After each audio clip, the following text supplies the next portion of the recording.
एक गहरी सांस ले और छोड़ दे। सारा शरीर रिलैक्स हो जाए। मन बिल्कुल शांत, एकदम शांत।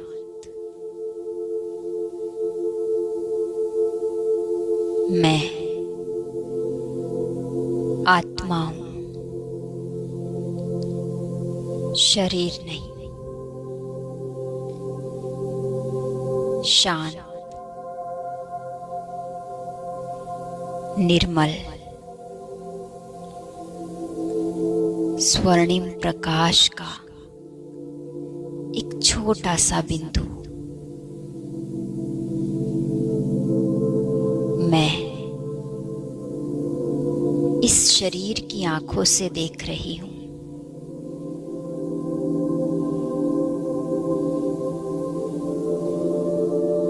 पर मैं शरीर से परे हल्की और मुक्त हूं।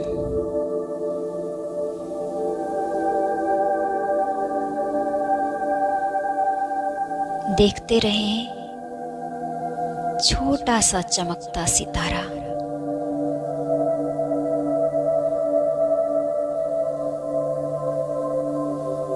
अब मैं धीरे धीरे ऊपर उठती हूँ।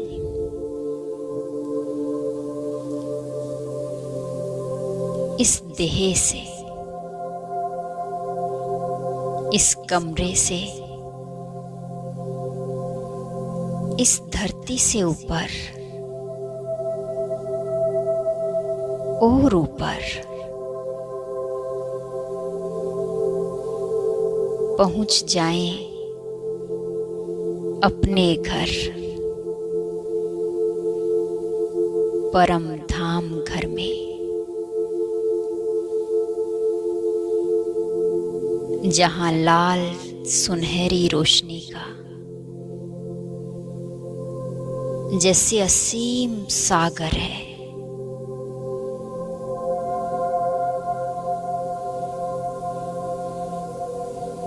गहरी शांति है।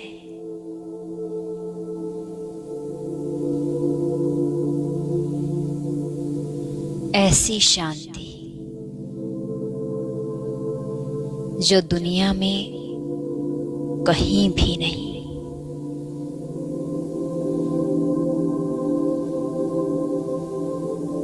यहां सिर्फ मौन है, मौन।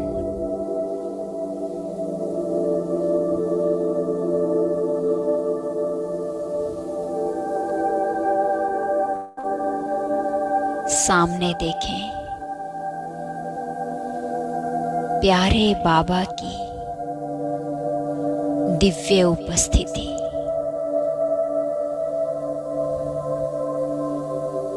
देखें मीठे बाबा को। बाबा, आप यहाँ मेरे सामने हैं। आप भी मेरे जैसे ज्योति बिंदु हैं।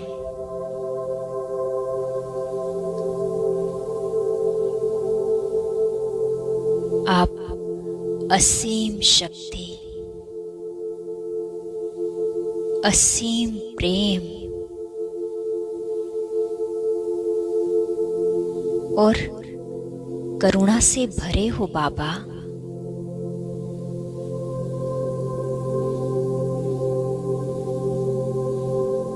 जैसे ही मैं आपको देखती हूँ, बस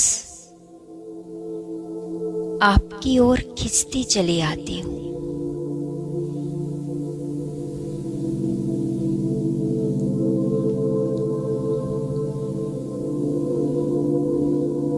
आज मैं आपसे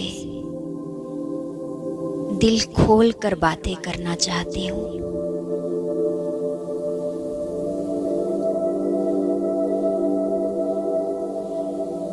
मैं आपका नन्हा सा बच्चा हूँ बाबा। जी।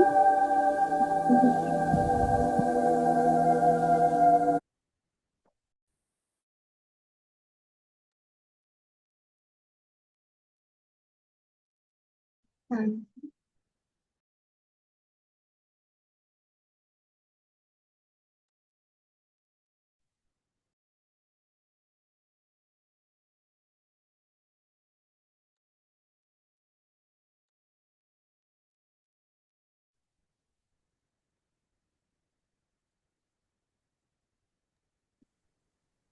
शांति। दीदी जी का स्वागत है इस बुक में। दीदी जी आपका नाम नहीं आ रहा था इसलिए पोस्ट नहीं बना पा रही। तो हम शॉर्ट में अभी दीदी जी का परिचय देंगे। दीदी जी अभी मीरज सांगली में सेवाएं दे रही है।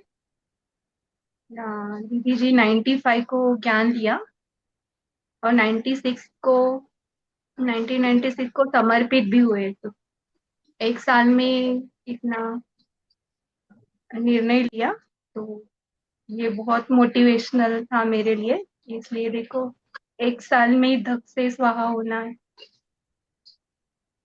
ये कम बात नहीं है। तो 30 ईयर से समर्पित रूप से सांगली में सेवाएं दे रहे हैं। इनको ज्ञान सांगली सेंटर से मिला है। सुनीता बहन जी जो जिन्होंने जानकी दीदी से पालना ली है, उनके द्वारा इनको ज्ञान मिला।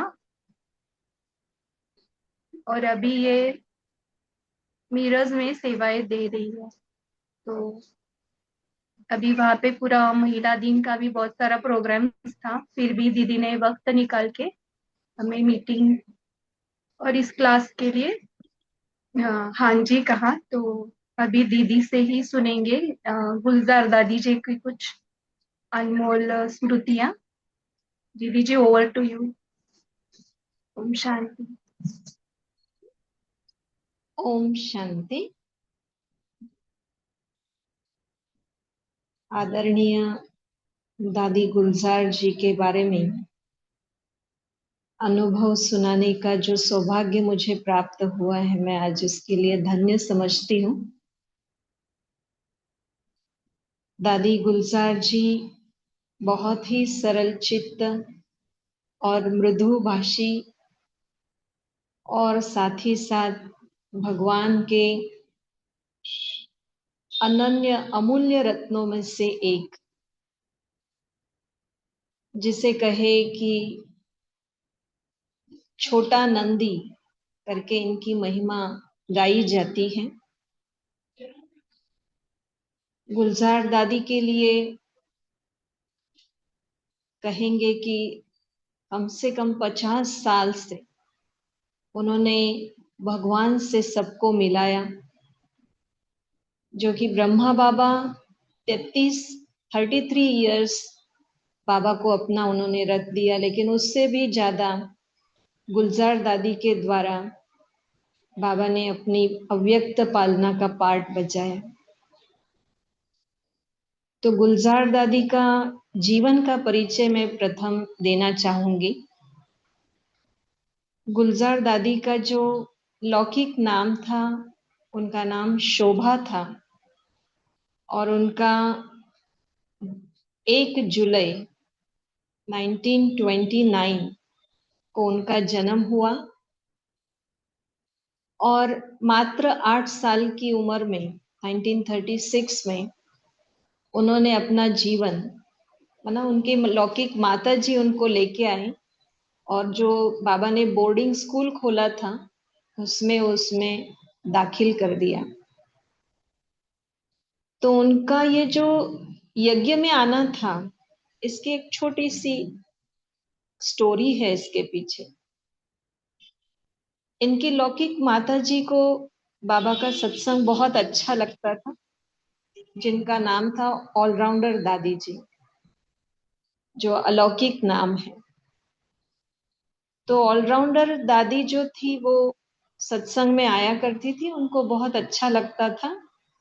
और उनके पति माना गुलजार दादी के पिताजी भी सत्संग में आया करते थे। लेकिन बाद में काफी विरोध हुआ, और विरोध होने के बाद फिर बंधन में उनकी माताजी को रखा गया। माताजी बंधन में रहते हुए भी बाबा की बनी रही, बाबा के सत्संग के प्रति, मुरली के प्रति उनका उतना ही आकर्षण बना रहा। फिर काफी 3 बारी गुलजार दादी की माताजी को यज्ञ से मैंने उठाकर जबरदस्ती लेके आए घर में। लेकिन फाइनली एक रात को ऑलराउंडर दादी घर से भागी। वो भागी कैसे, इसकी भी एक छोटी सी कहानी है। कि गर्मी के दिन थे, सब टेरेस पर सो रहे थे, और उन्होंने दूसरे बंगले की टेरेस पर छलांग लगाकर वहां से बड़ी युक्ति से निकलकर जो कंपाउंड की वॉल थी उसके ऊपर से भी कूद कर, बारिश भी हो रही थी उस समय और पुलिस पूछ रहे थे कहाँ जा रही है, तो इन्होंने कहा सत्संग में जा रही हूँ। लेकिन नंगे पांव और बारिश में और रात को 1:30-2 बजे ये सत्संग कहाँ होता है करके पुलिस ने पीछा किया। और ऑलराउंडर दादी अपने मैके पहुंची 10 किलोमीटर दूरी पर। लेकिन 10 किलोमीटर के रास्ते 25 पुलिस उनके पीछे आई। और जब भाई ने दरवाजा खोला तो भाई ने पुलिस वालों को बोला, हाँ ये हमारी बहन है, आप लोग जाओ, हम लोग अपनी बहन को संभालते। तो भाई ने भी काफी विरोध किया, क्यों ऐसा कर रही हो, क्यों छोड़ के आए, काफी विरोध हुआ।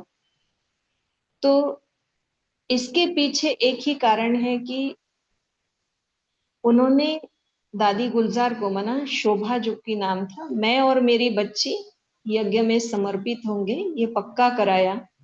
और जो उनके युगल थे उनको बोला कि आपको दूसरी शादी करनी है तो भले आप करो, मुझे इससे छुटकारा दिलाओ। और फिर मुक्त होकर के गुलजार दादी और ऑलराउंडर दादी यज्ञ में समर्पित हो गए। और तभी आज गुलजार दादी के द्वारा इतनी सेवा हुई और इतना सब हम बाबा से मिल पाए। तो इतना बड़ा त्याग है, मैंने शॉर्ट में बताया, काफी लंबी कहानी है। तो ये गुलजार दादी का बचपन रहा और गुलजार दादी का ऐसा समर्पण हुआ। फिर दादी ने स्वयं हमको भट्टी में एक बार एक अनुभव बताया था, जबकि वो 8 साल की थी। और जैसे छोटे बच्चे खेल खेल में खेलते हैं, ऐसे दादी ने बताया कि 2 गमले थे, जो कि हम पॉट कहते, गार्डन में जो पॉट रहता है, तो गमले खाली थे और गमलों में ये बैठे थे। इतने बड़े थे कि 8 साल का बच्चा उसमें बैठ सके।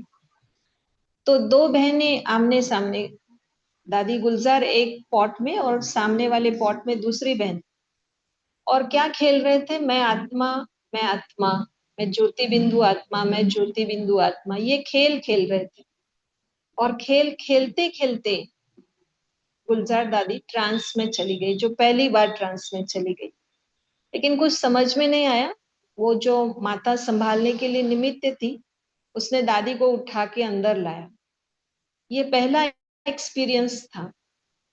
फिर जैसे कि उसके बाद में भी पढ़ाई पढ़ना और सेवा करना, तो बाबा कितना स्नेह और प्यार से बच्चों को पालते थे, उसका भी अनुभव गुलजार दादी ने सुनाया। कि जैसे छोटे ठाकुर होते हैं, श्री कृष्ण की छोटी मूर्ति रहती है, तो कैसे उसको कपड़ा छोटा छोटा सिलाते हैं, झूला झुलाते हैं, सारा भोग लगाते हैं। तो बाबा ने, ब्रह्मा बाबा ने सभी इन दादियों को, जो 90 दादियां समर्पित थी बोर्डिंग में, तो सबको ऐसी पालना दी।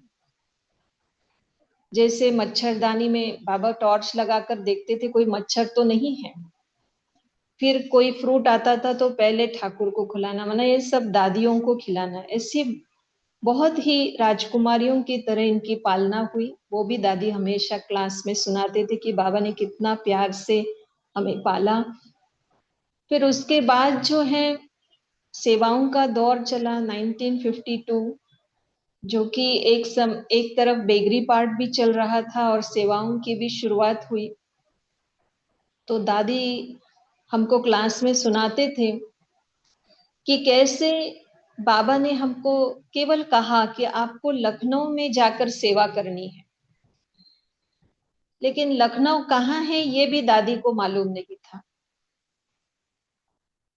दादी ने वो निश्चय रखा कि बाबा अगर भेज रहा है तो बाबा ही हमको लेके जाएगा और बाबा ही सब बताएगा।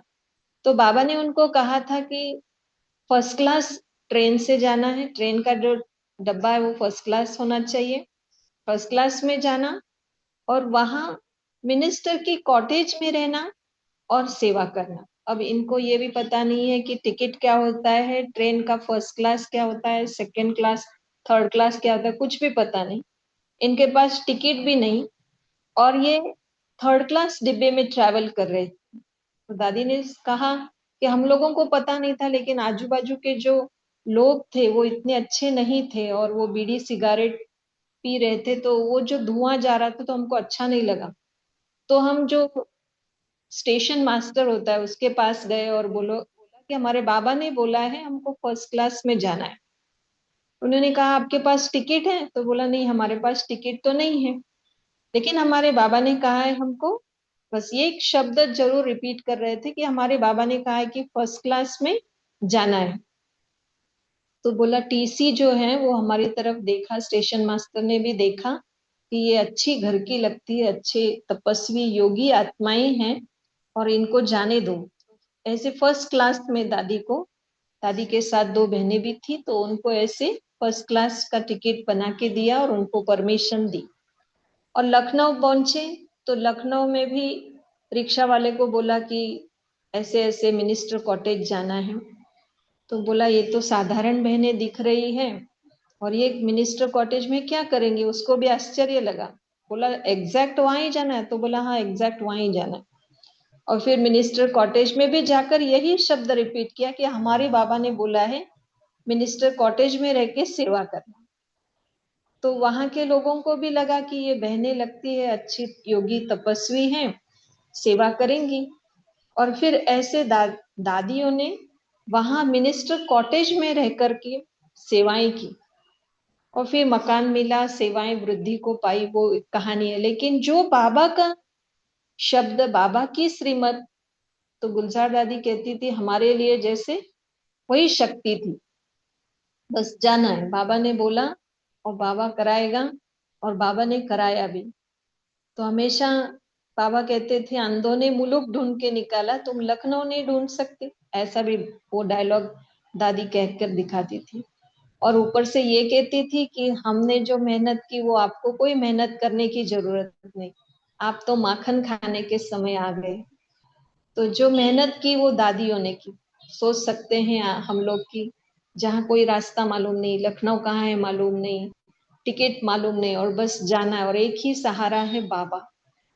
तो ऐसे हमारी दादियों ने, सभी दादियों ने, और उसमें गुलजार दादी का अनुभव ये रहा। फिर जैसे दादी ने लखनऊ में, कानपुर में और फिर दिल्ली में सेवाएं की।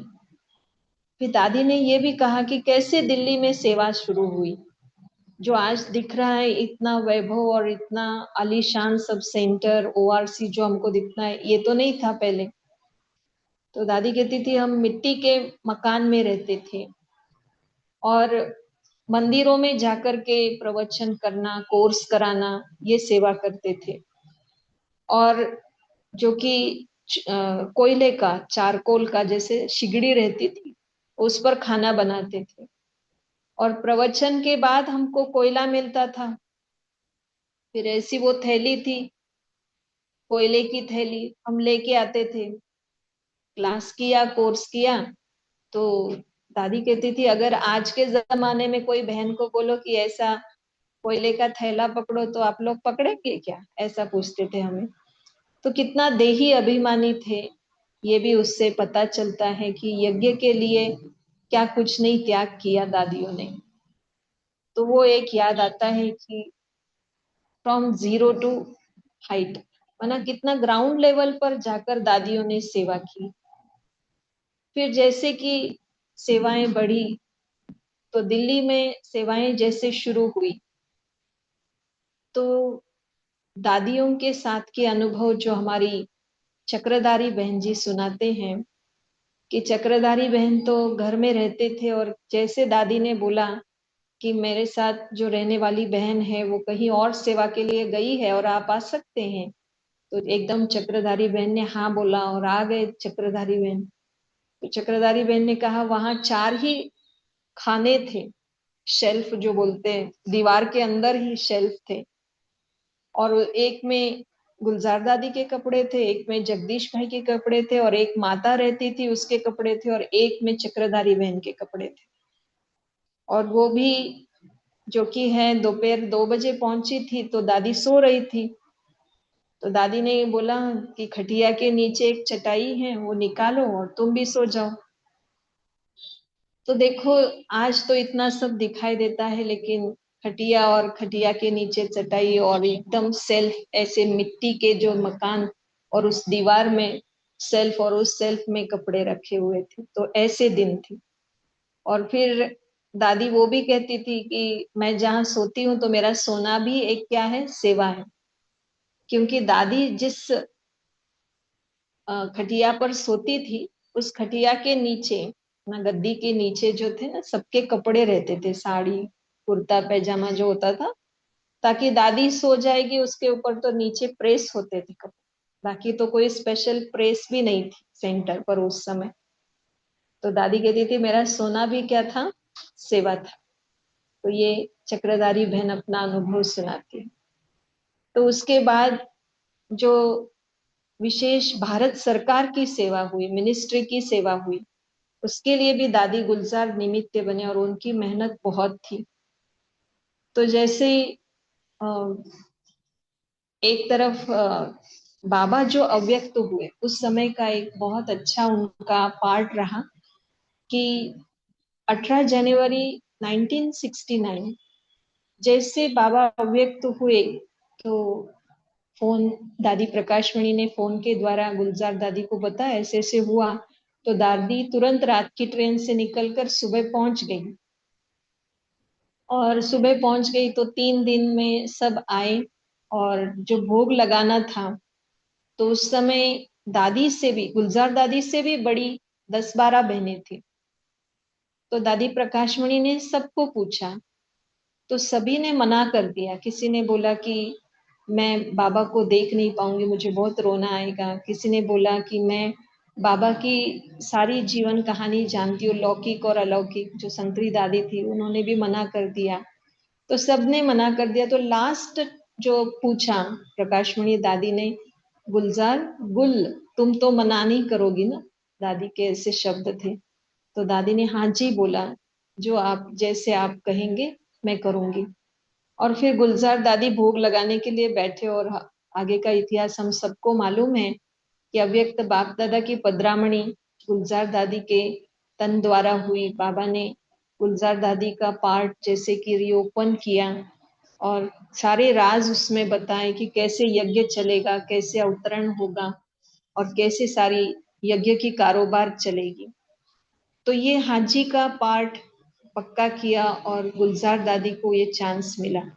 लेकिन हमेशा दादी ने ये अपने आप को समझा कि मैं छोटी हूँ। कोई भी मीटिंग में बोलना, चर्चा वगैरह होती थी तो दादी कभी खुद से कुछ नहीं बोलती थी जब तक दादी को ना पूछा जाए कि दादी आप क्या विचार करती हो, आपका क्या इसके ऊपर चिंतन है। जब तक दादी को ना बोला जाए तब तक नहीं कहती थी। और ये सब बड़ी दादियां थी तो हमेशा दादी गुलजार को ये रहता था, ये सब बड़े हैं और हमें इनको सहयोग देना है, समय पर जो कहे सो करना है। ये दादी का संदेशी का पाठ चला और बाबा ने इनका रथ यूज किया। तो ये रहा, एक तरफ ये सेवा चल रही थी और दूसरी तरफ दिल्ली में जो है वो बड़े बड़े वीआईपीओ की सेवा चली। तो कहते हैं 1972-74 में एक रामलीला मैदान में मेला लगा हुआ था और मेला तो लग चुका और फिर अचानक इंदिरा गांधी ने ऑर्डर निकाला कि कोई अ, रशिया के राष्ट्रपति आ रहे हैं और ये ग्राउंड खाली करना है। तो सब एकदम हलचल में आ गए। तो दादी बाबा के पास गई, अब क्या करना है? तो बाबा ने कहा, तुम से जो भी तैयारियां हैं कायम रखो, तैयारियों को रोकना नहीं। तो तैयारियां होती रही, मूर्तियां बन गई, मॉडल्स जो थे वो देवियों के देवताओं के जो स्वर्ग का मॉडल है वो बन गया। और फिर उनके लोग आए देखने के लिए और उन्होंने देखा कि यहाँ तो देवियों की मूर्तियां बनी हैं और इनको हटा नहीं सकते, अगर हटाएंगे तो लोग क्या कहेंगे। और उस समय नवरात्रि के दिन चल रहे थे। तो फिर उन्होंने ग्राउंड चेंज कर लिया। तो इस तरह से बाबा के बच्चों की जीत हुई, बाबा के कार्य की जीत हुई। तो ऐसे जो इंस्टेंट माना तुरंत बाबा के पास जाकर के मैसेज लाना, डायरेक्शंस देना, ये दादी का बहुत महत्वपूर्ण रोल रहा यज्ञ में। दादी प्रकाशमणि तो कई बार रात को या अमृत वेले गुलजार दादी के पास पहुंचती थी और कहती थी, अभी अभी तुरंत बाबा के पास जाओ और ये पूछ के आओ, या फिर बाबा को बुलाओ, मैं बाबा से पूछती हूँ। और दादी ने कभी नहीं कहा कि ये टाइम नहीं है या अभी नहीं जा सकते। जब भी दादी ने बोला, तुरंत संदेशी बनकर दादी जाती थी और संदेश लेके आती थी और जो भी यज्ञ का समाधान था वो लेकर आती थी। और जितने भी संदेश थे वो कई बार लिख करके भी देना होता था, तो लिख करके भी रखते थे दादी गुलजार। लिखते थे तब इधर उधर कुछ भी नहीं देखते थे, आवाज हो कुछ भी हो, तो एकाग्रता भी दादी की उतनी ही थी। और नीलूबेन ने पूछा कि दादी आपके याद पर तो रहता होगा ना कि फलाना जो प्रॉब्लम है, समस्या है, उसके लिए डायरेक्शन दिया है।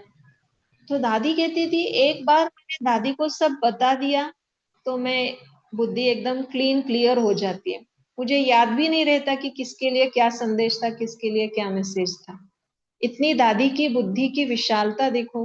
बाबा से संदेश भी लेकर आए, दादी प्रकाशमणि को मुख्य निमित्त आत्मा को वो सुनाए भी और फिर भूल भी जाए। तो ये इनकी बुद्धि की दिव्यता थी, महीनता थी, शुद्धता थी। और सरल चित्त भी इनका उतना ही था। सरलता की प्रतिमूर्ति कहो या एकदम बेमिसाल उदाहरण कहो, ये हमारी दादी जी थी। फिर उसके बाद जो है दादी जी के जो उदाहरण और भी बताते हैं कि जैसे कि स्टैंप रिलीज करना था। आशा दीदी भी इस समय जो 11 तारीख को अनुभव सुनाया, ब्रिजभोन भाई ने भी वो अनुभव सुनाया था कि स्टैंप रिलीज का कोई ये फाइल्स जो थी वो फाइल भरनी थी और उसमें कुछ हमारी कोई गलती के कारण वो रुक गया था कार्य। लेकिन गुलजार दादी को जैसे लेकर के गए और गुलजार दादी ने जैसे बोला कि भाई साहब हमारी गलती है, हम इसको ठीक करेंगे, आप इसको पास कीजिए। तो जैसे दादी के शब्दों में और नैनों में, दृष्टि में इतनी पावर थी कि सामने वाला तुरंत हाँ करता था। और वो जो स्वीकार किया कि हाँ हमारी गलती थी, एक शब्द जो बोला, उस शब्द के कारण वो स्टैंप का सारा पास हो गया। और जैसे पास हुआ, फिर वो राष्ट्रपति का इनॉग्रेशन था और साथ साथ इनॉग्रेशन के साथ बाकी गवर्नर भी, बाकी के स्टेट्स के जो भी गवर्नर थे वो भी उसको सेलिब्रेट करने वाले थे। लेकिन महाराष्ट्र के जो अलेक्जेंडर गवर्नर थे, उन्होंने शंकर दयाल शर्मा जी जो कि राष्ट्रपति थे उस समय, उन्होंने कहा कि ये कैसे हो सकता है, एक बार राष्ट्रपति ने इनॉग्रेशन किया तो गवर्नर से कैसे इनॉग्रेशन करा रहे हैं ये लोग। तो इसके थोड़ा सा मिसअंडरस्टैंडिंग के कारण राष्ट्रपति ने मना कर दिया। फिर गुलजार दादी को लेके गए ब्रिजमोहन भाई, डायरेक्ट शंकर दयाल शर्मा जी के पास लेके गए और फिर इन्होंने भाई साहब, भाई जी बड़े प्यार से बोला कि ऐसे नहीं, ऐसे हैं, हम लोग तो आपसे ही इनॉग्रेशन कराने वाले हैं, बाकी तो गवर्नर हर स्टेट के इसको सेलिब्रेट करेंगे। फिर ये गलतफहमी जैसे दूर हो गई, तुरंत जो कि है वो राष्ट्रपति तैयार हो गए स्टैंप रिलीज के लिए। तो ऐसे दादी की जो विशेषता थी, उनका योगबल कहो, उनकी जो दिव्यता है, सरलता है, और उनके वरदानी बोल थे कि जो बोले सो सत्य हो जाता था।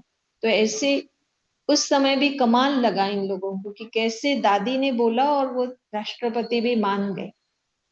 तो ऐसे कई उदाहरण, जैसे इंटरनेशनल सेवाओं के लिए भी जयंती बहन ने बहुत अच्छे उदाहरण दिए हैं कि कैसे विदेश में एक बार फ्रांस में दादी आए थे, और दादी को पहले तो प्रोग्राम लेने के लिए परमिशन नहीं दे रही थी गवर्नमेंट, और जैसे दिन नजदीक आए दादी बोल रही थी आप योग करो, हो जाएगा।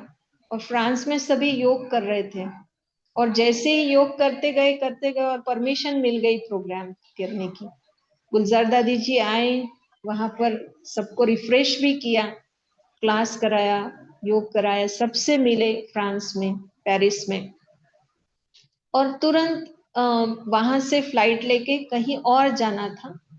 एयरपोर्ट पर रुके, और एयरपोर्ट पर जो थी फ्लाइट जो है वो कैंसिल हो गई। फिर 2 घंटा 3 घंटा बोला अगले दिन ही फ्लाइट है, और प्रोग्राम तो तुरंत शाम को पहुंचना था कहीं। तो जैसे कि जयंती बहन सुनाते हैं कि वो जाकर के बहनों के साथ एडमिनिस्ट्रेटर्स को मिलना, यहाँ वहां मिलना, कि कोई भी फ्लाइट का टिकट मिले, बस एक दो बहनों के लिए भी मिले। तो ऐसे बहुत रिक्वेस्ट चल रही थी। तो इसमें 6 से 7 घंटे लगे, ये जो जो कुछ भी हुआ। एयरपोर्ट पर दादी बैठी रही, और दादी जयंती बहन कहती है कि हम बीच बीच में जाकर दादी को अपडेट देते थे।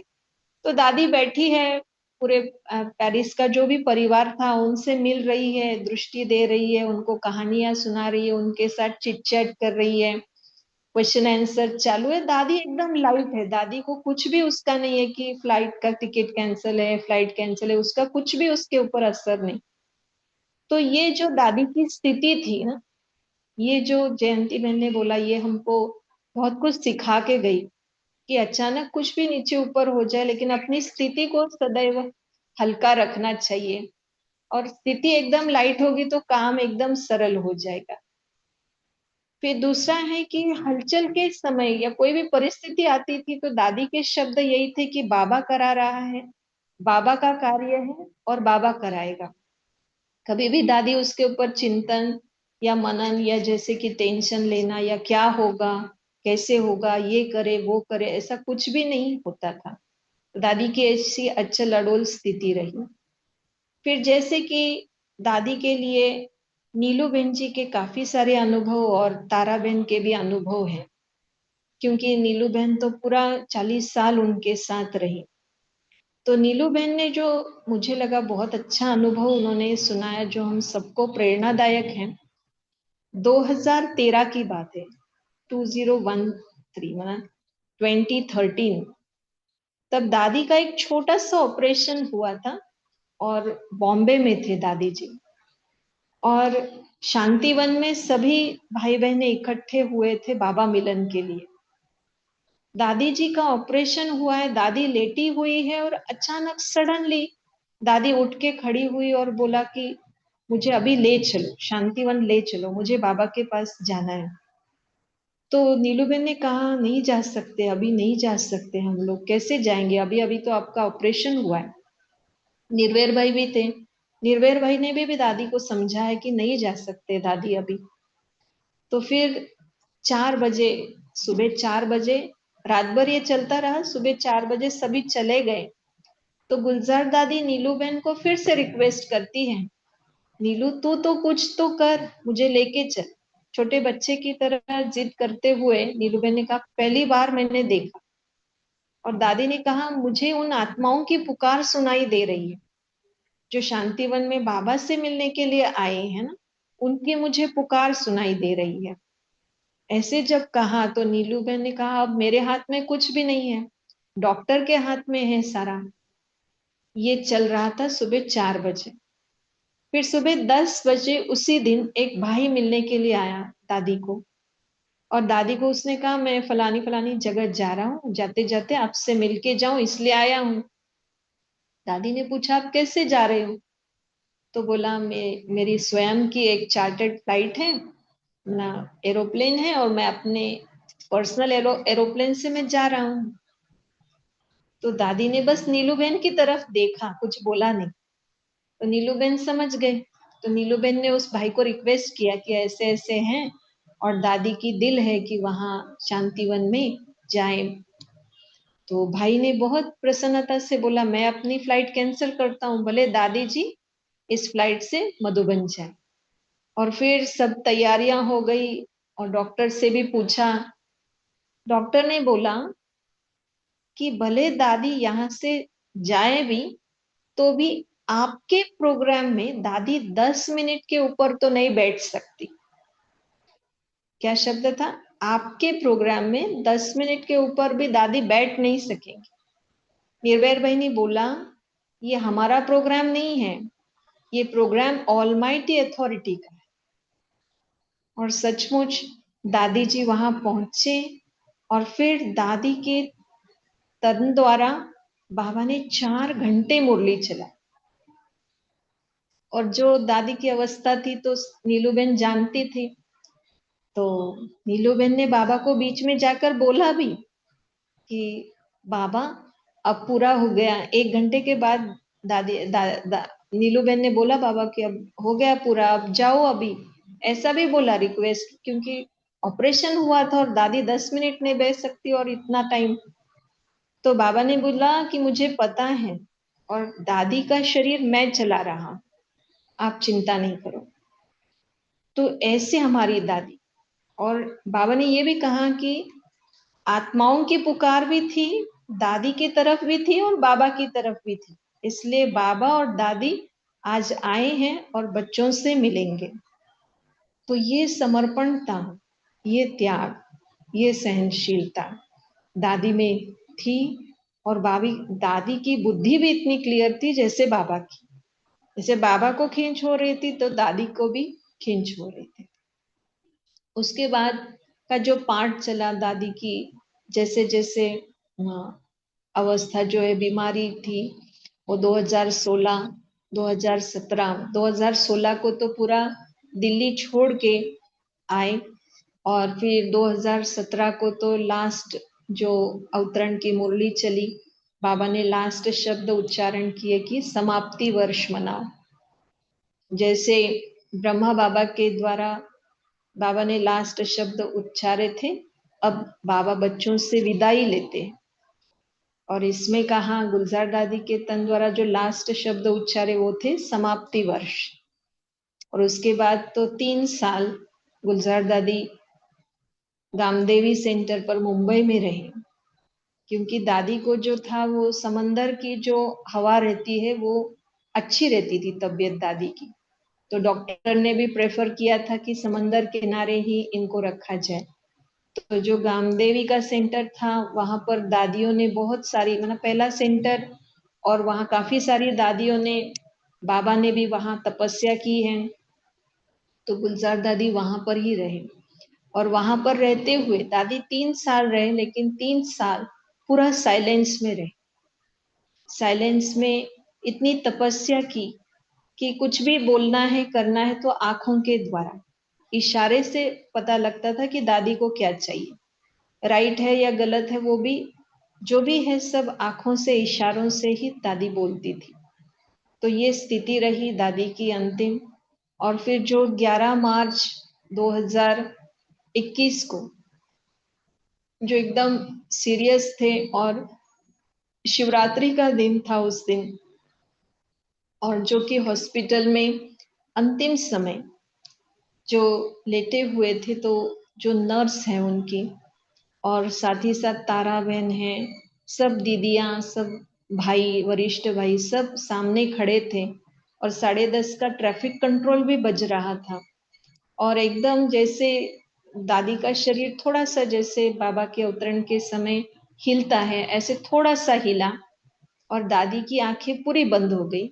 और फिर 10 सेकंड के लिए आंखें खुली, सबको देखा, और फिर धीरे धीरे आंखें बंद हुई। जैसे बाबा का अवतरण होता है उस समय जैसे आंखें बंद होती है, ऐसे बंद हो गई।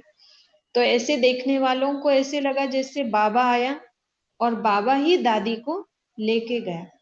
ये अनुभव था लास्ट में। और सब जो भी देख रहे थे उनको दुख की फीलिंग नहीं आई।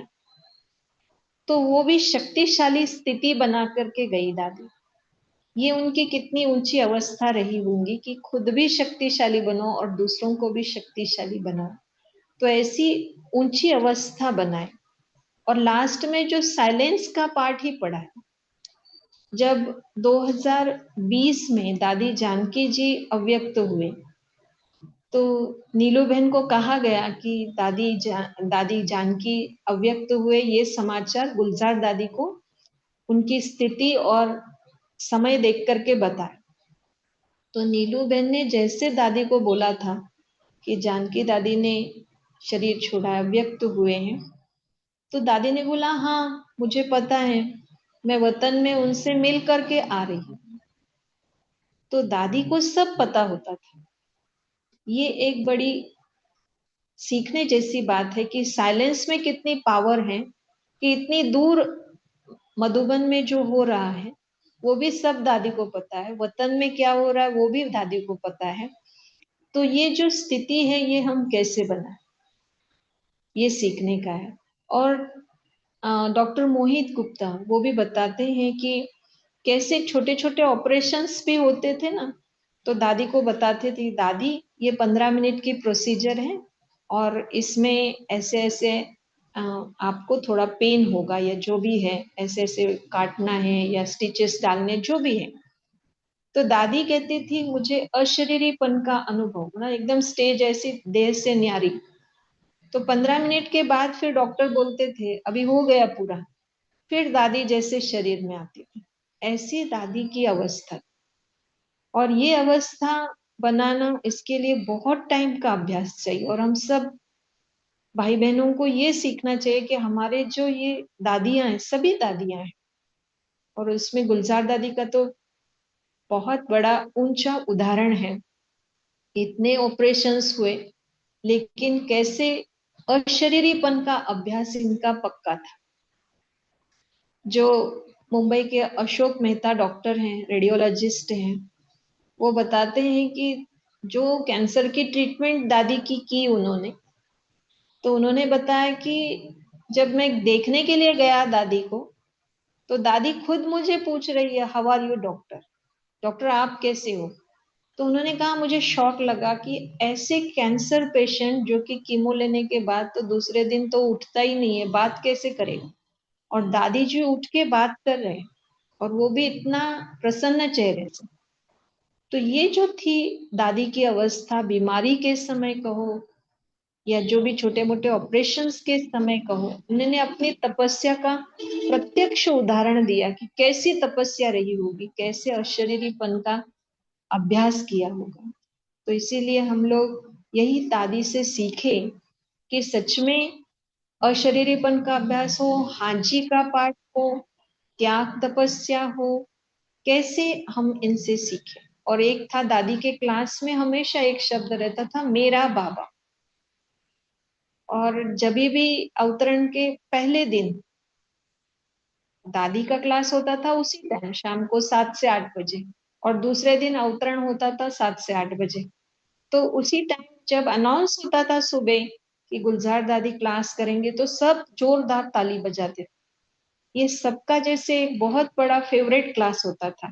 जैसे बाबा के अवतरण के समय पिन ड्रॉप साइलेंस होता है और कोई बाहर नहीं घूमता, ऐसे दादी का भी क्लास होता था तो बाहर कोई दिखाई नहीं देगा। और दादी के क्लास में एक ही होता था, बाबा मेरा है मैं बाबा की हूँ। और बाबा में मेरापन, जैसे दादी कहती थी रुमाल होता है तो हम कहते हैं ना मेरा रुमाल है, कोई भी चीज में अपनापन होता है, वैसे ही अपनापन दादी बाबा में हो, ये दादी हमेशा सिखाती थी। तो ऐसे मीठी प्यारी हमारी दादी जी को 11 तारीख को, 11 मार्च 2026 को 5 साल पूरे हुए। तो इन स्मृतियों को उजागर करते हुए हम अपने श्रद्धा सुमन अर्पित करते। ओम शांति। बाकी आप कोई प्रश्न पूछना है आपको तो पूछ सकते। ज्योति बहन। थैंक्स दीदी जी, आपने इतना बिजी शेड्यूल में से भी टाइम निकाल कर हमें दादी जी की स्मृतियों पर प्रकाश डाला और हम सबको भरपूर किया। इतनी सारी गहरी बातें हमको तो कुछ पता भी नहीं थी, तो थैंक यू। आपके भी कुछ अनुभव दादी जी के साथ कुछ हाँ, मेरा पर्सनल? अनुभव, हाँ पर्सनल अनुभव जो है, 2006 में समर्पण समारोह था, और दादी प्रकाशमणि जो थे वो उस समय बीमार थे, और इसीलिए समर्पण के समारोह में गुलजार दादी बैठे थे। माना जो हाथ में हाथ देते हैं, वो प्रोसेस जो भी होती है, तो वो गुलजार दादी के हाथ में ही हाथ दिया था। और एक ही बार पूरे यज्ञ के हिस्ट्री में कहो, एक ही बार 2006 का जो समर्पण समारोह था, उस समर्पण समारोह में एक ही बार गुलजार दादी बैठे थे। ना पहले कभी बैठे, ना बाद में कभी बैठे। और दादी का अव्यक्त बाप दादा का ऐसे वरदानी हाथ वाला फोटो हमारे बेडरूम में काफी समय से, पहले से, शुरू से। तो जब भी उस समय छोटे थे तो कभी भी ऐसा डर लगता था या कुछ होता था तो फोटो साथ में लेकर सोते भी थे, वहां ही अपना सब रू रियान करते थे। और वही अनुभव जब ये समर्पण हुआ, हाथ में हाथ दिया, तो ऐसा लग रहा था कि सचमुच बाबा के हाथ में हाथ दे रहे हैं, सचमुच हम बाबा की ही गोद में जा रहे हैं। वरना समर्पण ऐसे कोई दादी है ऐसा नहीं लग रहा था, बाबा के ही हाथ में हाथ दिया, बाबा की दृष्टि मिली। तो हम बहुत, मैं समझती हूँ मैं बहुत भाग्यशाली हूँ कि गुलजार दादी के माना ही बाबा की, बाबा वाली दादी में हाथ में हाथ दिया और उनकी गोदी में हमारा समर्पण। तो ये क्लोज का अनुभव। बाकी तो ऐसे जब दृष्टि लेते थे या मधुबन में भट्टी क्लास में जाते थे, वही, बाकी कोई इतना साथ में रहने का कोई विशेष नहीं सौभाग्य मिला। बाकी तो आशा दीदी के साथ रहे हैं, आशा दीदी की पालना ली है। बाकी गुलजार दादी के साथ इतना रहने का कुछ ये नहीं, सौभाग्य नहीं मिला। लेकिन समर्पण जो है वो दादी के हाथों द्वारा ही हमारा हुआ, और दादी के गोद में गए, बाबा की गोद में गए, ऐसे ही अनुभव हुआ।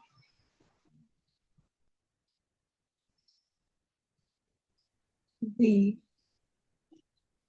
तो किसी को क्वेश्चंस पूछने होंगे तो वो अनम्यूट कर सकते हैं या हैंड रेस करेंगे। दीदी, ऐसी अवस्था कैसे बनाए जो अंत में दादी की थी? क्या हमें इस पर अभ्यास करना पड़ेगा? चैट बॉक्स में भी डाल सकते, कोई कोई ने मुझे पर्सनली डाला इसलिए उसमें से आपको पूछ रही हूँ। अच्छा अच्छा, बोले। तो एक तो दादी का पहला जो गुण था वो समर्पण। तो हमारा भी बाबा की हर बात में निश्चय और समर्पण होना चाहिए, बस हमको करना है, बाबा ने कहा जैसे करना ही है। उसमें ये स्थिति न हो, कोई क्वेश्चन ना हो, कोई संशय ना हो। और वैसे भी कहा जाता है अध्यात्म माना ही अज्ञात में छलांग लगाना, पता नहीं आगे क्या होने वाला है, फिर भी निश्चय बाबा में है और हमारा समर्पण है तो हो जाएगा। तो पहली बात ये। और अगर अशरीरीपन का जो अभ्यास है जो दादी ने किया, उसके लिए तो बैठकर योग करना और अपनी स्थिति को, अपने विचारों को, अपने स्वभाव को सरल बनाना, तभी अशरीरी बन सकते हैं।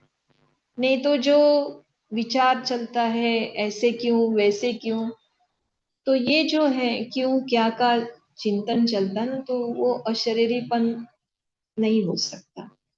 और दूसरी बात जो अभी अभी चिंतन में आई है वो ये है कि कई बार हमको लगता है कि हम ही सब बातें ठीक करने के लिए यहाँ बैठे हैं।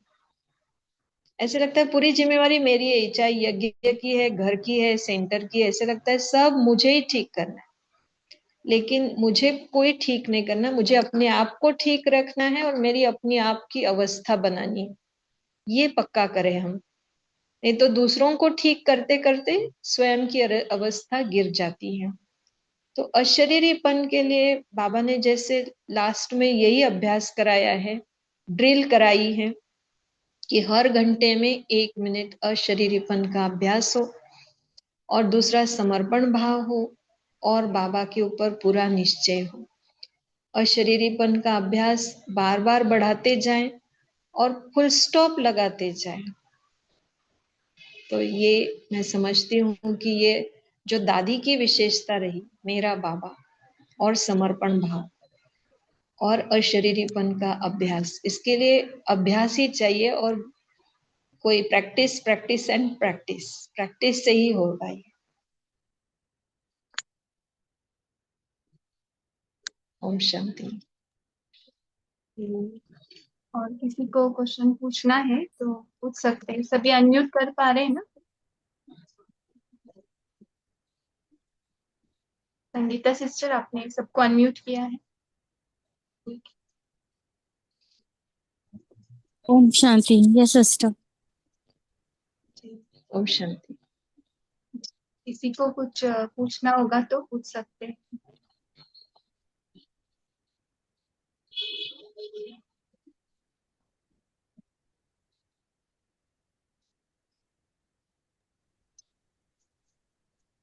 तेजल सिस्टर, दीप्ति सिस्टर है।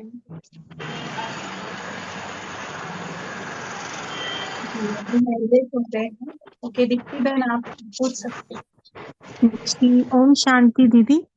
तो ओम आपने शांति। जैसे बताया कि गुलजार दादी की जो लौकिक माँ थी, ऑलराउंडर दादी, वो जब जी घर छोड़कर गई बाबा के पास, जी तो जी। उससे पहले ही गुलजार दादी बाबा के पास आ गई थी, या दोनों हाँ जी, साथ में हाँ गई? जी, हाँ पहले जी। ही आ गई? पहले, हाँ पहले जो पिताजी भी आए, माताजी भी आए, और गुलजार दादी भी आए।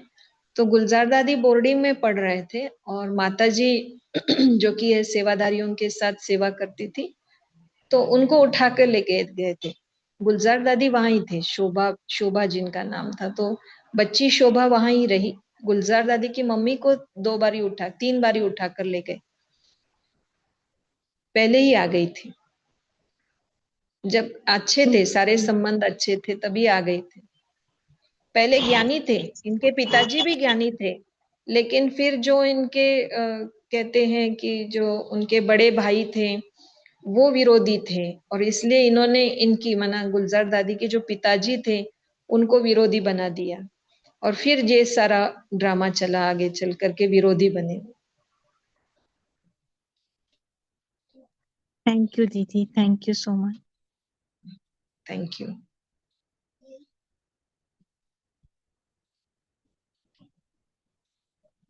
जी, और किसी को पूछना है तो पूछ सकते हैं। ओम शांति दीदी। ओम शांति। जो गुलजार दादी की मम्मी थी ना, ऑलराउंडर दीदी, उनका हाँ लौकिक जी। नाम क्या था दीदी? लौकिक नाम? नहीं, ऑलराउंडर दादी का लौकिक नाम नहीं याद, नहीं है मुझे।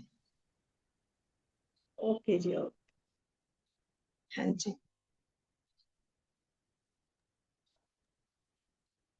जी, उनको ऑलराउंडर क्यों बोलते थे? जयंत हाँ, भाई। ऑलराउंडर। हाँ, क्योंकि बाबा ने उनको ये नाम दिया था, क्योंकि सब प्रकार की सेवा करती थी दादी जी। पेंटिंग का भी काम, दीवारों को पेंट करना है तो भी दादी जी करते थे, गाड़ी रिपेयर करना है तो भी करते थे, खाना बनाना, टोली बनाना, ये तो था ही था, पालना करना ये भी था, और पूरा मैनेजमेंट एडमिनिस्ट्रेशन करना वो भी था। तो सब प्रकार की सेवा ऑलराउंडर दादी जी करते थे। तो स्ट्रिक्ट भी उतने ही थे, और साथ ही साथ उतने ही दयालु, पालना करने वाले, है ना, मृदु स्वभावी भी थे। वो दोनों का बैलेंस, लव एंड लॉ का बैलेंस। और दादी गुलजार और ऑलराउंडर दादी वैसे तो माँ बेटी थे, लेकिन लौकिकता उनमें बिल्कुल भी नहीं थी, बिल्कुल, माना किसी को पता नहीं चलेगा कि ये माँ बेटी है, कहीं पर भी अंश मात्र भी नहीं। तो ये बड़ा सीखने जैसा है उनके यहाँ, क्योंकि दोनों भी दिल्ली पांडव भवन में रहते थे, सेवा करते थे, लेकिन बिल्कुल में उनमें लौकिकता का भाव जरा भी नहीं था। ब्रिजमोहन भाई ये सुनाते हैं कि इनकी ऐसी तपस्या थी, ऐसी अंदर में धारणाएं मजबूत थी कि बिल्कुल नष्टमुआ, अलौकिक, जैसे न्यारे प्यारे।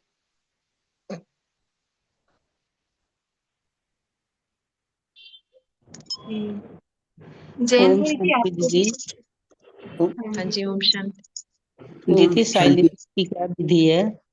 अभी आपने बताया कि 3 साल दादी ने किया, साइलेंस में रही, हाँ जी, हाँ जी, तो इसकी विधि क्या, किस तरह से हम लोग करें? हाँ। चलो, दादी की तो तपस्या कहो या उनको सब तरफ से फारिग कर दिया था, उनकी तबीयत के कारण भी कहो, और अवस्था भी उनकी न्यारी प्यारी हो गई थी, तो ऐसे उनको डिटैच रखा गया था। तो हम लोग ये समझे कि हम लोग साइलेंस में, जैसे होता है ना कि हमारा एक तो मन बहुत चलता है, वैसे तो कहते हैं, साइंटिफिकली कहते हैं कि जब हमारा 100% थॉट्स चलते हैं, 10% हम बोलते हैं। ये इक्वेशन है। यहाँ 100 थॉट्स, 100 विचार चलेंगे तब जाके 10 शब्द निकलते हैं। अगर कोई बोल रहा है, बोल रहा है, बोल रहा है, तो उसके कितने विचार चलते होंगे? तो हम अपने बोल के ऊपर कंट्रोल करें, जो कि दिखता है हमको, फिर विचार आपे ही शांत होते जाएंगे। और दूसरा है कि उसका महत्व समझे। हम लोगों को जैसे अब तक ऐसा सिखाया गया है कि अगर हम बोलेंगे कम तो काम हमारा कम होगा, या काम होगा होगा ही नहीं। तो ये जो संस्कार है, ये दादी के अवस्था से पता चलता है कि दादी ने सारा कारोबार जो था, वो जो 3 साल का कारोबार चला, उससे पहले भी, कि बिना बोले ही दादी के सारे काम हो जाते थे। एक डॉक्टर का अनुभव है, डॉक्टर दादी की ट्रीटमेंट कर रहा है, और दादी ने उनको पूछा कि आपके मन में कोई दुविधा है? तो एकदम डॉक्टर एकदम चौंक गया। डॉक्टर ने कहा, दादी जी आपको कैसे पता कि मेरे मन में दुविधा है? तो दादी ने इतना ही बोला कि आप चिंता नहीं करो, सब ठीक हो जाएगा। और तुरंत उसके बाद, 1 महीने के बाद, तुरंत उसका जो गवाया हुआ पद था वो मिल गया उसको। वो हार फूल लेके दादी के पास आया, दादी आपने मुझे आशीर्वाद दिया और मेरा जो गवाया हुआ पद था, वो जो पोजीशन थी, वो मुझे वापस मिल गई। ऐसे कई अनुभव है। तो ये जो दादी की अवस्था थी, कि दादी को साइलेंस के कारण विचारों का जो है पता चलता था। तो इसलिए कहते हैं, जब हमारी अव्यक्त स्थिति बन जाएगी या साइलेंस की स्थिति बन जाएंगे, तो उसका फायदा क्या है कि हम सामने वाले के मन के भाव को जान सकेंगे, और अगर मन के भाव को जान सकेंगे तो काम हमारा और भी सरल हो जाएगा। और जब ये पता होगा कि साइलेंस की शक्ति से हम अपने विचारों का आदान प्रदान कर सकते हैं, और वो फास्ट गति से होंगे, और वो एग्जैक्ट टू द पॉइंट होंगे, तो हमें साइलेंस की शक्ति का फायदा पता चले, तो क्यों ना हम साइलेंस की ओर जाए और साइलेंस की शक्ति को अपनाएं। तो इसके इम्पोर्टेंस को हम समझें, तभी हम उसकी तरफ जा सकते हैं।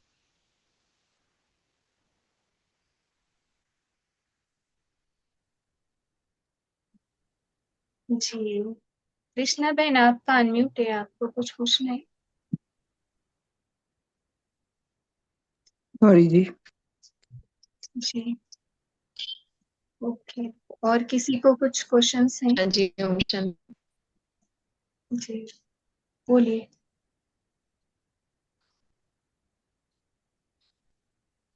सरलता का गुण कैसे ला सकते हैं। दीदी आप फ्रीज हो गए। ला सकते हैं? सरलता का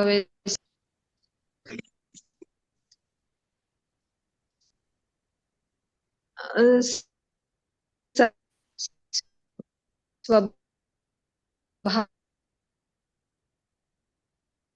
ओम शांति। करना पड़ेगा कि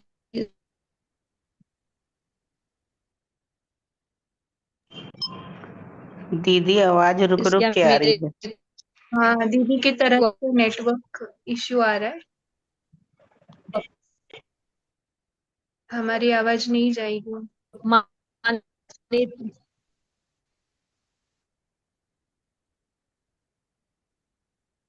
सरलता का गुण दीदी एकदम फ्रीज हो गए तो रखना पड़ेगा। और जो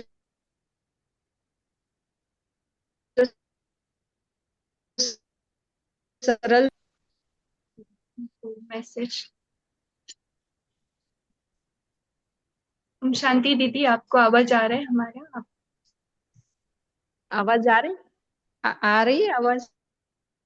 दीदी अभी आ रही है। आप ना आपका वीडियो ऑफ करके बोल सकते हैं क्योंकि आवाज आ नेटवर्क में रही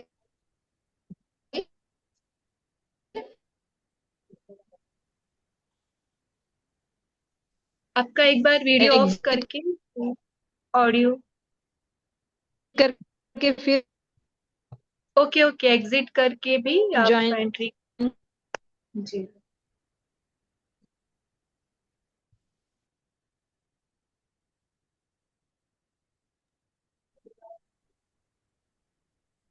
वेट करेंगे।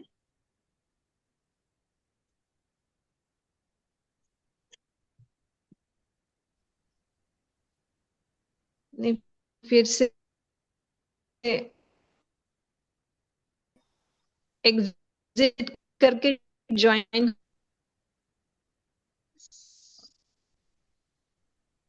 कि दीदी के तरफ से नेटवर्क नहीं दिखा। दीदी एग्जिट करके फिर से रिज्वाइन होंगे, तब तक साइलेंस में बैठ।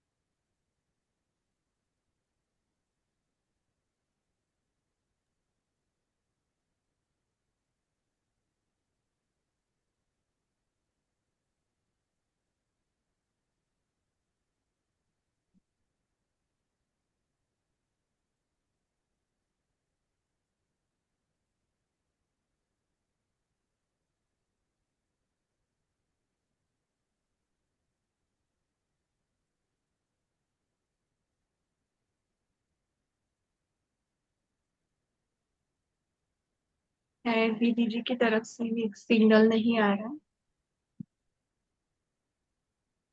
ठीक है दीप्ति बहन, आप दादी गुलजार जी का एक सॉन्ग लगा सकते हैं? जी दीदी। शायद वहां से नेटवर्क नहीं आ रहा है, तो हम अभी सभी साइलेंस में बैठेंगे। अगर पोल बाद में करेंगे, लास्ट में, अभी बीच में डिस्टर्ब नहीं करेंगे।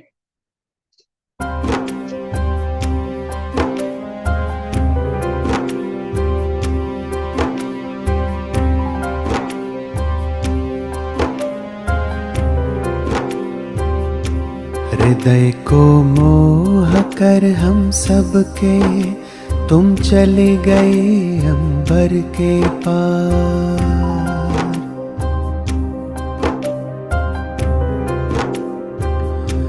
हृदय को मोह कर हम सबके तुम चली गई अंबर के पार। कभी भूल ना पाएंगे हम आपका दिव्य रूहानी प्यार। कभी भूल ना पाएंगे हम आपका दिव्य रूहानी प्यार। ओ प्यारे दादे गुलजार, ओ मीठे दादे गुलजार, ओ प्यारे दादे गुलजार, ओ मीठे दादे गुलजार।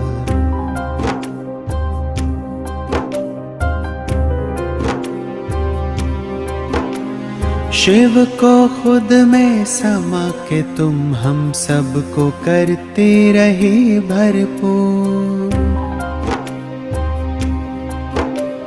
शिव को खुद में समा के तुम हम सब को करते रहे भरपूर। साकार रूप को छोड़ के तुम क्यों चले गए हम सब से दूर, चले गए हम सब से दूर। तुम बिन अब संगम है अधूरा, तुम बिन अब संगम है अधूरा, कहती है हर अश्रुधार। कभी भूल ना पाएंगे हम आपका दिव्य रूहानी प्यार, कभी भूल ना पाएंगे हम आपका दिव्य रूहानी प्यार। ओ प्यारे दादे गुलजार, ओ मीठे दादे गुलजार, ओ प्यारे दादे गुलजार, ओ मीठे दादे गुलजार।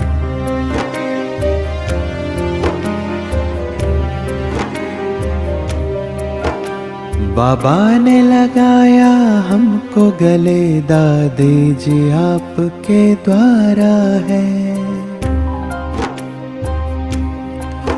तेरे बिन तो सब कुछ खत्म हुआ, कहे भीगा दिल ये हमारा है।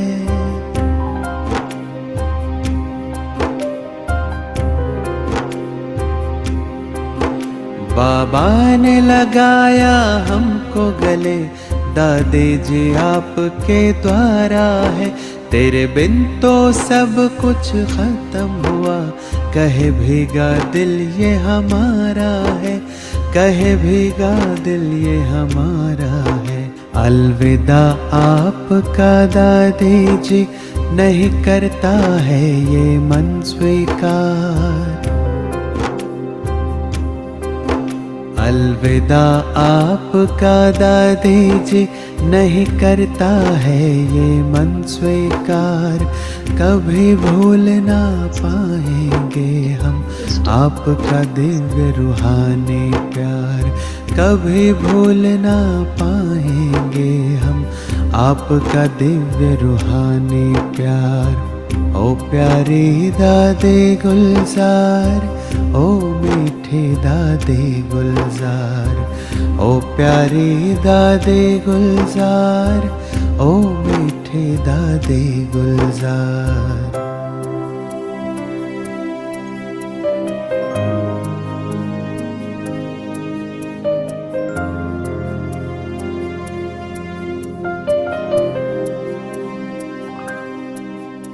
तुम दौलत हो हम सब की दादी, तुम ही तो दिलो जान हो। Dipti sister, can you please stop the song? दीदी आए हैं और दीदी वैसे तो टाइम हो गया है,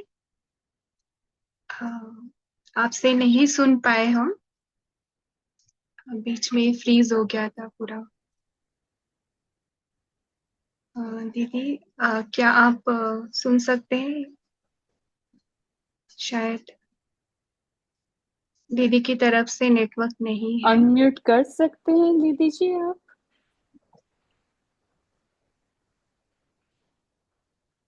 ओके, नो प्रॉब्लम, वहाँ पे कोई नेटवर्क इश्यू होगा।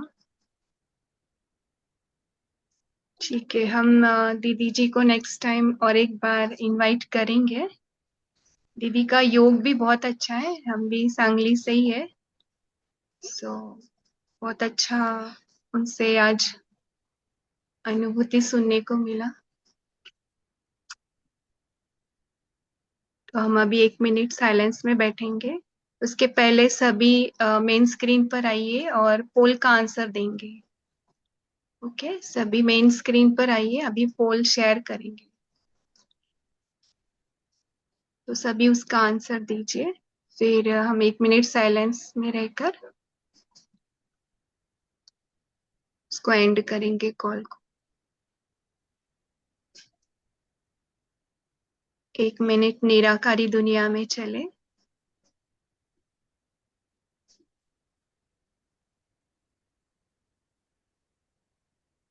अब फिर से 1 मिनट आ जाए आकारी, फरिश्ताई ड्रेस में।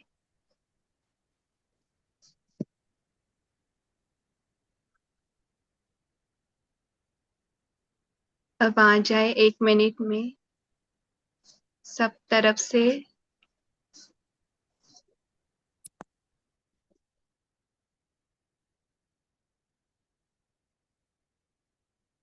अपने सेवाधारी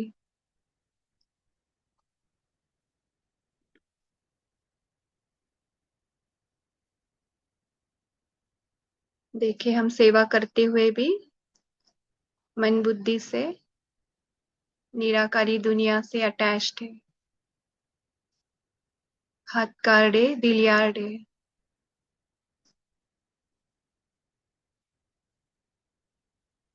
और जैसे ही सेवा संपन्न फिर से परम धाम में हमारे निराकारी स्थिति में बीच बीच में फरिश्ताई कॉस्ट्यूम आकारी पहनेंगे, बिल्कुल हल्का, कोई भी बातों का असर नहीं, सबसे न्यारे। और फिर कर्म में आए, सेवा में आए। ओके, ओम शांति, शुक्रिया, गुड नाइट। बहुत सुंदर अनुभव सुनने को मिला, तो अप्रत्यक्ष दीदी को और बाबा को थैंक्स कर रहे हैं। ओम शांति।